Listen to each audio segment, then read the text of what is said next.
अस्सलामुअलैकुम, welcome to food फ्यूजनिस्ट channel. आज मैं आपके लिए लाई हूँ चिकन मैकरोनी की एक ज़बरदस्त किस्म की रेसिपी। ये मैकरोनी हम थोड़ा डिफरेंट स्टाइल से बनाएंगे। इसमें हम लहसुन और प्याज का इस्तेमाल नहीं करेंगे, बल्कि उसका ऑल्टरनेट यूज़ करेंगे और इसमें कुछ स्पेशल इंग्रेडिएंट्स भी इस्तेमाल करने वाली हूँ मैं।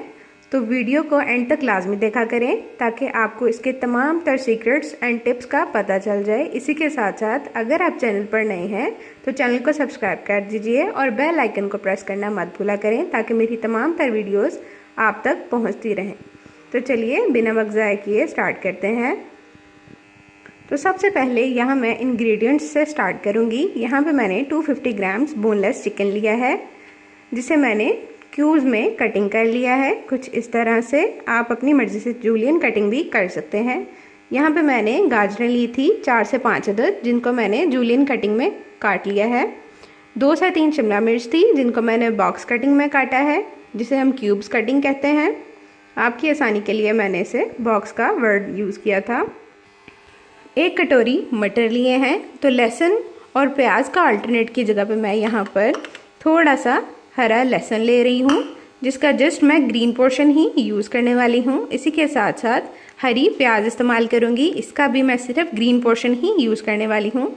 इन दोनों से हमारी मैकरोनी में एक बहुत ही एपेटाइजिंग टेस्ट आने वाला है, तो आप भी इसे मस्ट ट्राई करें। इसी के साथ साथ यहाँ मैंने एक पूरी बंद गोभी ली है, जिसे मैंने बॉक्स कटिंग में काट लिया है, क्योंकि मैंने यहाँ पर स्पायरल मैकरोनी यूज़ की है। उसके हिसाब से इसकी ये कटिंग बिल्कुल ठीक रहती है। तो वीडियो को एंड तक ज़रूर देखें ताकि इसके तमाम तरह अज्जा मैं आपके साथ शेयर कर सकूं और इसके सीक्रेट टिप्स भी जो मैं इसमें आजमाने वाली हूं। यहाँ सबसे पहले मैंने एक बड़ी कढ़ाई रख दी है। अब मैं इसमें इसका सबसे पहला और बेसिक इंग्रेडिएंट शामिल करूंगी, जो कि ज़ीरा और साबुत लाल मिर्च है, जिसे मैंने पीस लिया है। सबसे पहले इसे डालने का मकसद ये है, जब ये थोड़ा सा भुन जाएगा तो इसका जो ज़बरदस्त सा फ्लेवर और खुशबू है वो इसमें शामिल हो जाएगी। तो सिर्फ 1 से 2 सेकंड के लिए हम लोग इसे मिक्स कर लेंगे स्पैचुला की हेल्प से।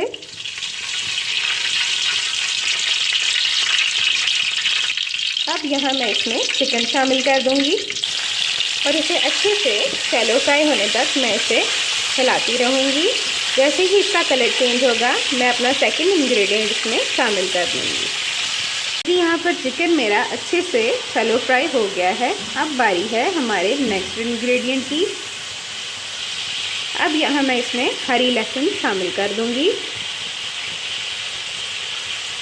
इसी के साथ साथ इसमें जाएगा मटर। मैंने यहाँ पर मटर बॉईल नहीं किए। आमतौर पर हम मटर बॉईल करके इस्तेमाल करते हैं, मगर इस ट्रिक से इसका टेस्ट कुछ और ही है कि जब हम मटर को स्टार्टिंग में ही फ्राइंग पॉइंट पे डाल देते हैं तो एक तो ये अच्छे से पक जाता है, दूसरा इसमें चिकन का टेस्ट और बाकी ये स्पाइसेस का टेस्ट भी शामिल हो जाता है और इसका अपना जो इसमें मीठा टेस्ट मौजूद होता है वो ख़त्म हो जाता है। तो ये इसका सेकंड टिप है। मैं बार बार आपको इसीलिए कहती हूँ कि वीडियो के एंड तक लाजमी देखा करें ताकि इसके तमाम तर स्टेप्स आपके साथ मैं शेयर कर सकूँ और आपसे कुछ भी मिस ना हो। तो जी यहाँ पे मटर और चिकन हमारे अच्छे से फ्राई हो रहे हैं। इसी के साथ जो हमने लहसुन डाला था वो भी अच्छे से सोटे हो गया हुआ है। तो अब बारी है इसकी थर्ड टिप की। तो यहाँ पर मैंने तकरीबन 2 टीस्पून के करीब सॉल्ट लिया था, लेकिन मैं इसे एक ही बार में शामिल नहीं करूँगी। जैसे जैसे मैं इसमें वेजिटेबल्स और इंग्रेडिएंट शामिल करती जाऊँगी वैसे वैसे ये तमाम तर नमक जो है मैं इसमें थोड़ा थोड़ा करके पार्शली ऐड करूँगी। जैसे यहाँ पर आपके सामने मैं इसे थोड़ा सा ले रही हूँ और इसे इस पर स्प्रिंकल कर दूँगी। हमने टोटल स्टेप में कुछ इसी तरह से करना है, थोड़ा थोड़ा करके शामिल करते जाएंगे ताकि इसका जायका हर एक चीज़ में मिक्स हो जाए। अब यहाँ मैंने गाजर भी शामिल कर दी है। अब बारी है फिर से हमारे सॉल्ट की। तो यहाँ पर बिल्कुल उसी मिकदार में मैं इस पर भी शामिल कर दूँगी। इसी तरह आपने हर एक इंग्रेडिएंट के साथ इसको शामिल करना है। अब हम गाजर को कुछ मिनट के लिए यहाँ पर सॉटे कर लेंगे।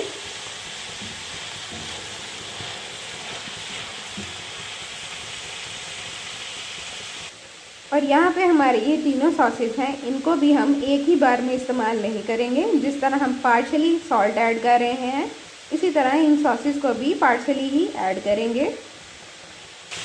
तो जी यहाँ पर सबसे पहले जाएगा थोड़ा सा चिली सॉस,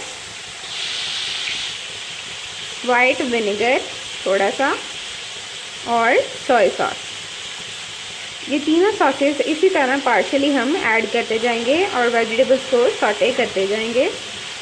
आप यकीन करें, इस टिप से हमारा चाइनीज़ बहुत ही ज़बरदस्त किस्म का फ्लेवर से बनता है और इसमें कोई भी आर्टिफिशियल सॉल्ट मैं यूज़ नहीं कर रही, जैसे कि बाहर से आप लोग यूज़ करते हैं। उसके बगैर ही आपको वही टेस्ट मिलेगा जैसा आपको रेस्टोरेंट्स में मिलता है। यहाँ गाजर भी हमारी अच्छे से रोस्ट हो गई है। गाजर के बारे में तो सब जानते हैं कि ये एक बहुत अच्छी वेजिटेबल है, मगर क्या आप ये जानते हैं कि गाजर में विटामिन ए होता है और इसके मिनरल्स को इनहेंस करने के लिए अगर आप गाजर को डेली सॉटे करके इस्तेमाल करें तो इसके जो मिनरल्स हैं वो एक्टिव हो जाते हैं और ये आपको दुगना फ़ायदा पहुंचाती है। आमतौर पर लोग यही कहते हैं कि हमें इसका जूस बनाकर पीना चाहिए या इसे कच्चा इस्तेमाल करना चाहिए, मगर अगर आप इसे सॉटे करके डेली यूज़ करेंगे तो इसकी इम्यूनिटी ज़्यादा बढ़ जाती है। इसके मिनरल्स बहुत ज़्यादा इन्हांस होकर हमें बहुत से फ़वाइद देते हैं।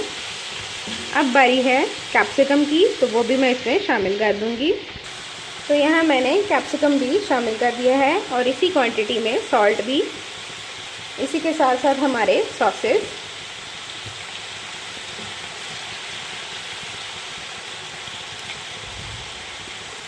अब हम इसे भी अच्छे से टॉस कर लेंगे। यहाँ पर तमाम वेजिटेबल्स को हमने जस्ट टॉस करके ही पकाना है, बहुत ज़्यादा ओवर कुक नहीं करना। एक तो इनका जो अंदर टेस्ट है वो ख़त्म हो जाएगा ओवर कुक होने से, और दूसरा इनकी अफादियत भी कम हो जाएगी। तो कोशिश किया करें वेजिटेबल्स को आप सॉटे करके ही इस्तेमाल किया करें। चाइनीज़ के अलावा अगर आप चाहें तो इसे वैसे भी सॉटे करके यूज़ कर सकते हैं। यहाँ वेजिटेबल्स हमारी अच्छे से टॉस हो गई हैं। अब बारी है ग्रीन ऑनियन की, तो हम इसे भी शामिल कर देंगे। इसी के साथ साथ फिर इसमें जाएगा नमक और हमारे सॉसेस। ये गया नमक।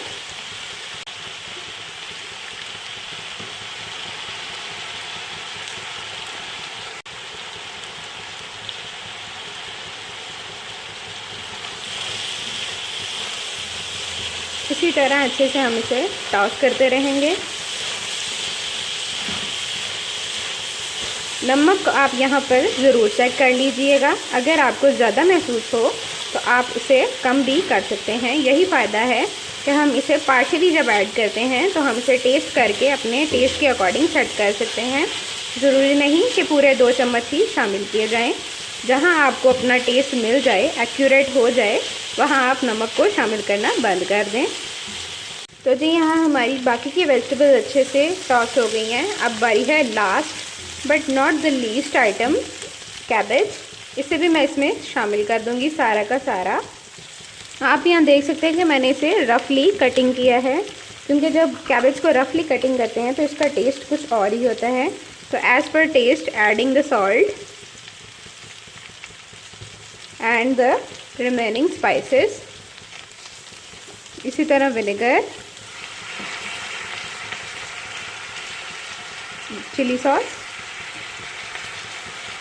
And soya sauce. और सबसे मेन इंग्रेडिएंट जो कि मैं सबसे लास्ट में ही शामिल करती हूँ जब मेरी तमाम वेजिटेबल्स रोस्ट हो जाती हैं, जो कि है ब्लैक पेपर। यहाँ मैंने करीबन आधा चम्मच ब्लैक पेपर शामिल की है, काली मिर्च यानी कि इसे मैंने दरदरा करके ही शामिल किया है। अब हम इसे भी इसी तरह टॉस कर लेंगे। जी जैसा कि मैंने आपको बताया था कि मैंने यहाँ पर स्पाइरल मैकरोनी यूज़ की है। इसे मैंने पहले ही बॉईल कर लिया था। इसकी बॉइलिंग की 3 टिप्स हैं। टिप नंबर 1 कि जब आप बॉईल करने लगें तो पानी को अच्छे तरीके से गर्म होने दें। जब पानी गर्म हो जाए, टिप नंबर 2, इसमें आप 1 टेबल स्पून के करीब ऑयल शामिल कर दें और फिर मैकरोनी को ऐड करके अच्छे से चम्मच से हिला दें ताकि आप इसमें जुड़े ना ही। और टिप नंबर 3 ये है कि जब ये बॉयल हो जाए, इसको आप स्ट्रेन करने के बाद इस पर ठंडा पानी बहाएं और इस पर 1 टीस्पून के करीब ऑयल शामिल करके अच्छे से इसे मिक्स कर लें। इससे ये होगा कि आप इसमें जुड़ेगी नहीं, चाहे ये कितनी ही ठंडी हो जाए। सैंपल के तौर पर मैं यहाँ पे आपको कोई भी 1-2 उठाकर दिखा सकती हूँ कि ये देखें, ये बिल्कुल एक दूसरे से अलग हैं। अब बारी है इनकी हमारे वेजिटेबल्स में जाने की। तो जी यहाँ वेजिटेबल्स हैं बिल्कुल तैयार। अब जाएगी इसमें बॉइल्ड मैकरोनी। अब मैं इसमें शामिल करूँगी एज़ पर टेस्ट थोड़ा सा सॉल्ट। वेजिटेबल्स में सॉल्ट मैंने टेस्ट कर लिया था, बिल्कुल एक्यूरेट हो गया है। मैकरोनी में हम थोड़ा सा ऐड कर रहे हैं, इसी के साथ साथ हमारे सॉसेस।